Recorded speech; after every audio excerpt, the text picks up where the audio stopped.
Bueno, es de las noticias que a uno le gustaría no tener que dar, pero porque fue la muerte de un lactante, de una guagüita de 2 meses. Y obvio que genera muchísimo dolor en su familia y yo creo que en todo el país.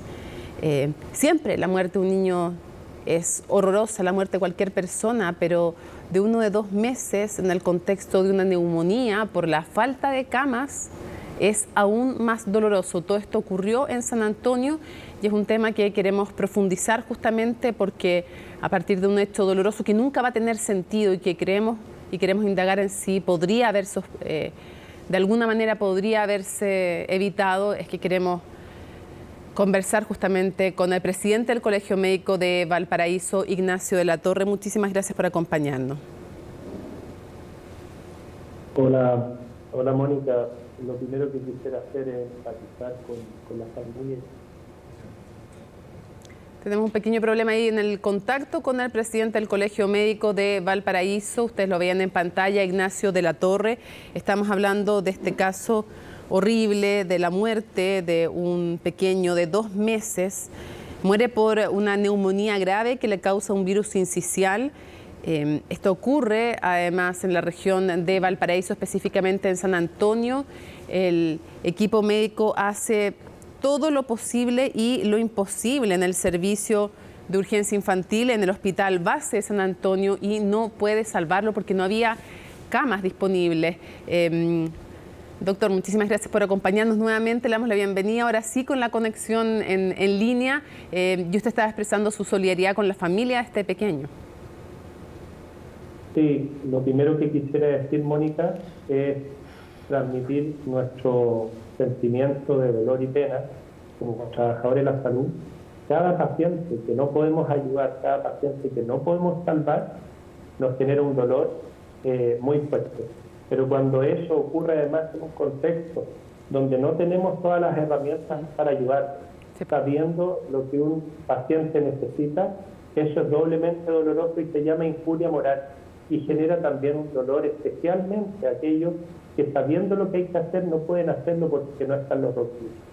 Entonces lo primero es enviarle un saludo a la familia de Mía y a través de ella a todos los papás, mamás, cuidadores que tienen algún hijo que hoy día está en un box de urgencia infantil, que está en una cama de intermedio, en una cama que se transformó en unidad de cuidado intensivo para dar respuesta a este virus respiratorio sincicial, a la influenza, al parainfluenza, al metaneumovirus, que están generando, y esto hay que decirlo firme y claro, la mayor cantidad de contagios de virus respiratorios desde que tenemos registro con el Instituto de Salud Pública.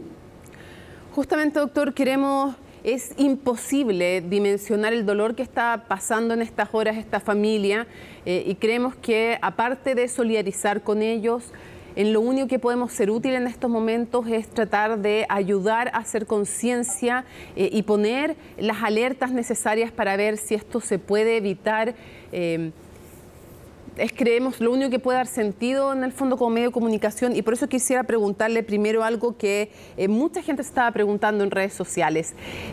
Un pequeño de 2 meses solo puede ser atendido en una cama crítica. Cuando está en este grado de neumonía grave por virus sincicial, solo puede ser atendido en una cama crítica para lactantes. Si hay una cama disponible de adultos, ¿no se puede adaptar?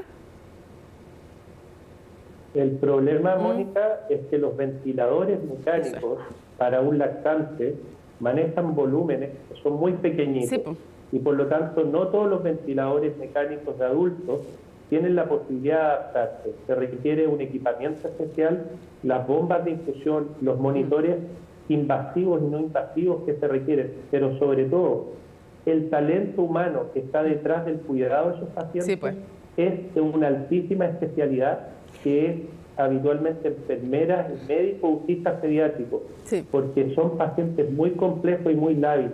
Por lo tanto, no es solo el mobiliario y el equipamiento que es especial, sino que también son equipos humanos de alto desempeño, pero de alta especialización. Entiendo. Y en ese sentido, cuando se detecta esta urgencia y un paciente como el que falleció, que necesitaba de manera imperiosa una cama, no había, salvo en Arica. Cuando se dice no había, ¿era que no había ni en el sistema público ni en el sistema privado? Esa información, Mónica, la maneja hay una unidad centralizada de gestión de camas que es del Ministerio de Salud. Y cuando tú estás en cualquier hospital del Chile y tienes la necesidad de una cama de adulto, de niño, intensiva, tú haces una petición a la UGCC y ellos empiezan a buscar camas en los prestadores públicos y en los centros privados con convenio con el sistema de UGCC. Y van a buscar en todo Chile, y lo ideal es que tú la pudieras tener en el mismo hospital, pues un paciente así de inestable necesita ser trasladado en condiciones, ojalá, lo más cerca posible. Se busca en el sistema público y en el sistema privado. Sí, en este caso, de acuerdo a lo que comunica el Servicio de Salud y el Hospital de San Antonio, la búsqueda de camas en la UGCC solo les dio como respuesta una cama en Arica. Y eso implica, y de repente hay que salirse de Santiago, porque ayer, por ejemplo, en Castro, pues también un menor tuvo que ser trasladado a Coquimbo porque ahí estaba la casa. Pero pensemos que en San Antonio no hay aeropuerto. Entonces pensemos en una ambulancia de altísimo desempeño, que prácticamente es una cama UCI pediátrica, que tiene que llevar a este lactante a un aeropuerto donde luego pueda subirse un avión ambulancia y donde lo puedan trasladar al hospital.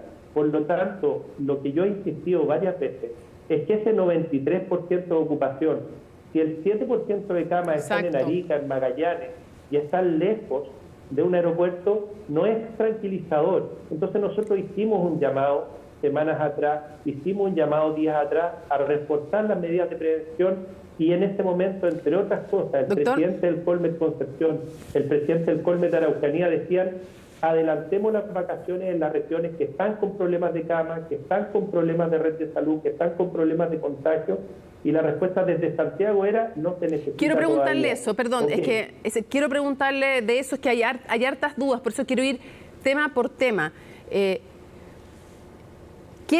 Porque se ha dicho, claro, es 93% el promedio nacional, pero ese promedio puede ser engañoso si hay tal distancia entre las camas que no se alcance a llegar con el niño, con la niña, con un lactante o con un adulto. Por lo tanto, en el caso de los niños y lactantes, evidentemente que al parecer, por lo que usted me está diciendo, el 93% de ocupación es engañoso cuando las distancias no alcanzan a llevar a un paciente crítico. Exactamente, y Santiago, que muchas veces por su tamaño poblacional, por su número de hospitales, clínicas privadas, es una realidad aparte.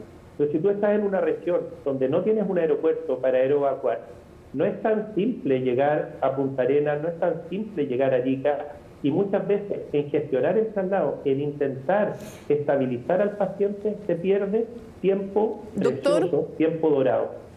Si mañana se diera una emergencia igual en San Antonio, ¿el desenlace podría ser a lo mejor el mismo, así de trágico, o en otro lugar aislado?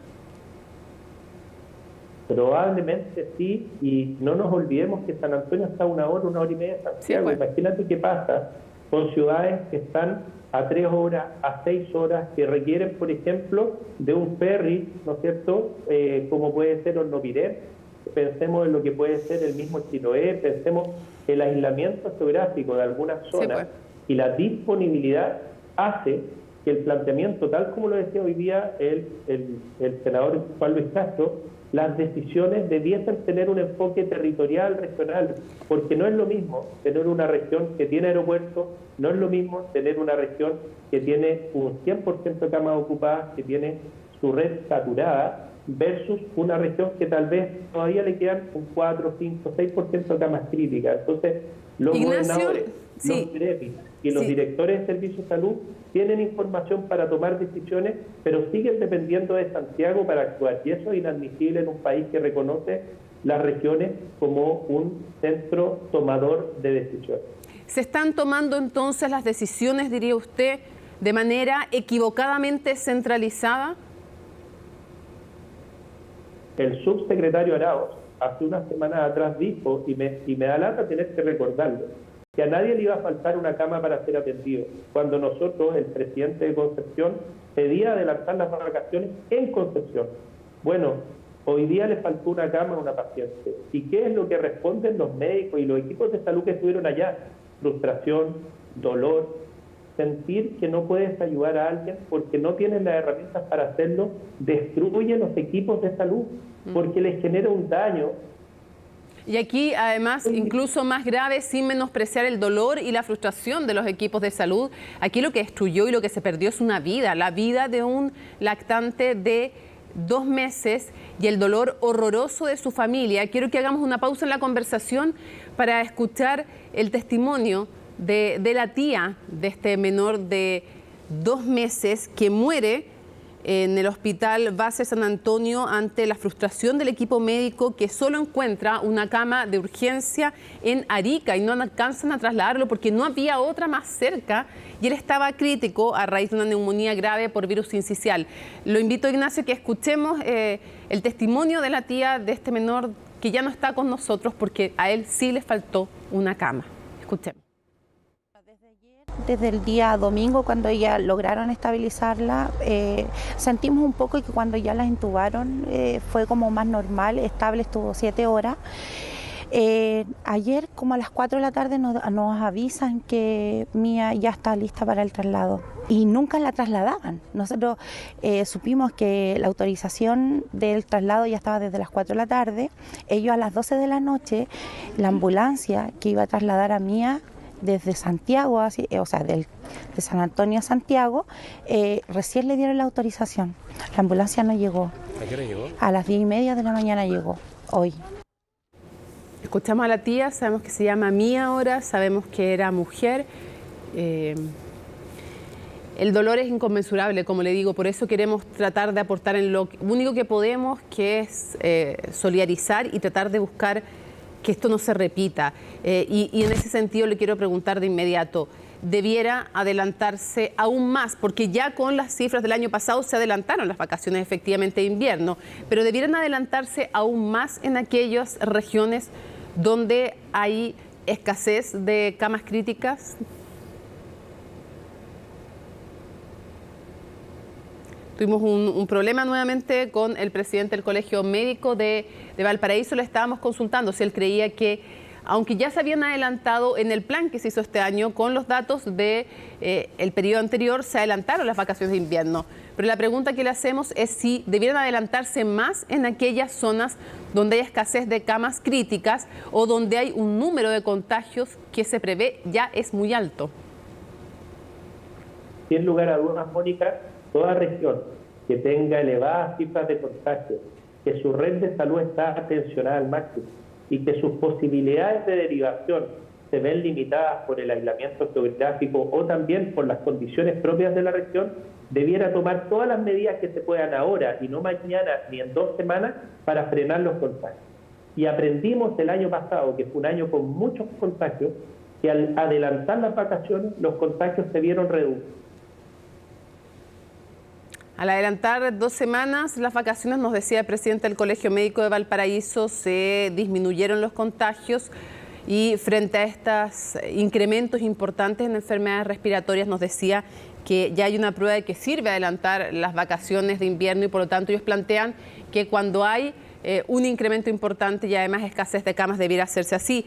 Cierro preguntándole lo siguiente, Ignacio. Nos dijo aquí mismo en CNN Prime lo que usted mencionaba, el subsecretario de redes asistenciales, y nos acotaba además dentro de todo que todavía estamos bajo un decreto de emergencia, por lo tanto se funciona una emergencia sanitaria. ¿Tiene la posibilidad, la facultad y la potestad el gobierno y las autoridades de salud para funcionar de manera integrada entre el sistema público y el sistema privado?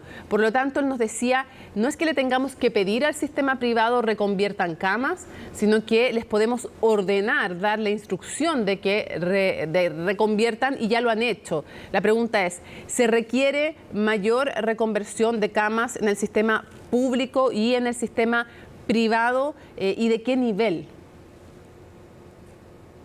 En este momento yo extraño y la toma de decisiones como lo que hizo Luis Castillo cuando fue encargado de coordinar precisamente las camas críticas a nivel nacional. Logró organizar una red integrada público, privada y de Fuerzas Armadas que permitió que la gran mayoría de las personas que necesitaron una cama crítica la tuvieran. Eso no pasa en este momento. El subsecretario tiene la autoridad, el MinSal tiene la autoridad, los decretos lo permiten, y la pregunta es ¿por qué no lo estamos usando? Porque para MIA esta cama no estuvo disponible, y la disponibilidad era Arica, existiendo centros de salud en la quinta región, en la región metropolitana, no es una respuesta útil.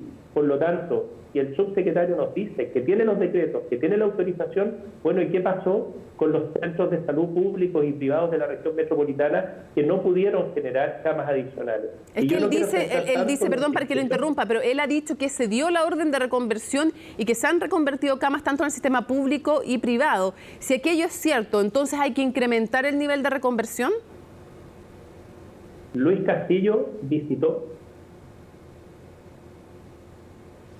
Estaba haciendo la comparación. Luis Castillo, te decía, Luis Castillo visitó todas las UCIs del país, recorrió las regiones para ver en situ, en terreno, que se estuvieran disponibilizando camas. No basta un decreto, no basta firmarlo en un escritorio, sino que hay que ser muy activo porque las realidades regionales son diversas. No es llegar y convertir una cama de adulto a niños si tú no tienes pediatras formados que puedan hacerse cargo de esos pacientes. Los ventiladores. Entonces es una tarea difícil que requiere líderes, pero una supervisión en terreno. Y si eso no se hace, lamentablemente los resultados son menores. Desde mi perspectiva, y Ignacio La Torre, creo que el gobierno minimizó y el MinSal minimizó el impacto que tendrían los virus respiratorios en los niños. Y la campaña de vacunación, una de las peores en los últimos 10 años de influenza y una de las peores que hemos tenido con respecto al COVID bivalente en cuanto a cobertura, dan cuenta de que faltó comunicar el riesgo, faltó comprender que más virus respiratorios. Hace 4 o 5 semanas lo advertimos, las peores tasas de contagio de virus respiratorio que hayamos tenido. Eso... Fuertes declaraciones entonces las que realiza una crítica visión, y le agradecemos, a pesar del problema que tuvimos ahí de comunicación, al presidente del Colegio Médico de Valparaíso, Ignacio de la Torre, que nos ha acompañado en un día triste. Mía ya no está con nosotros. Para Mía, a sus 2 meses no hubo la cama que necesitaba, porque que estuviera en Arica era lo mismo que no estuviera. En el caso de ella, no estuvo la cama que necesitaba. Y a veces efectivamente estos promedios de ocupación de 93%, cuando no hay cercanía para llegar a esos recursos, a ese 7%, evidentemente que son promedios engañosos y preocupantes. Muchísimas gracias, Ignacio La Torre, presidente del Colegio Médico de Valparaíso, por habernos acompañado. Gracias a ti, Mónica, y disculpa si en el fondo estoy un poco más intenso, pero de verdad que es un tema que me preocupa. Mi señora es pediatra, la he visto, ¿no?, desvivirse. Ella trabaja en una UCI para intentar críticas, y yo espero que cambie el discurso de la autoridad sanitaria y comunique el riesgo que estamos viendo, no desde ese famoso 6-7% de camas libres que le da la idea que queda un espacio todavía. Tú lo dijiste muy bien, si la cama está en Arica, no le sirve a una paciente de Rancagua, de Valparaíso, de Viña o de Cali. Completamente disculpado, doctor, todos los que hemos perdido además un hijo, los que hemos vivido meses o más de meses en una UTI, sabemos el tremendo trabajo que realizan, pero como usted decía, si no están los recursos, no se puede. O sea, escapa a todo esfuerzo que pueda hacer un equipo médico, y la familia de Mía hoy día lamentablemente así lo sabe. Muchísimas gracias por habernos acompañado. Chao, gracias.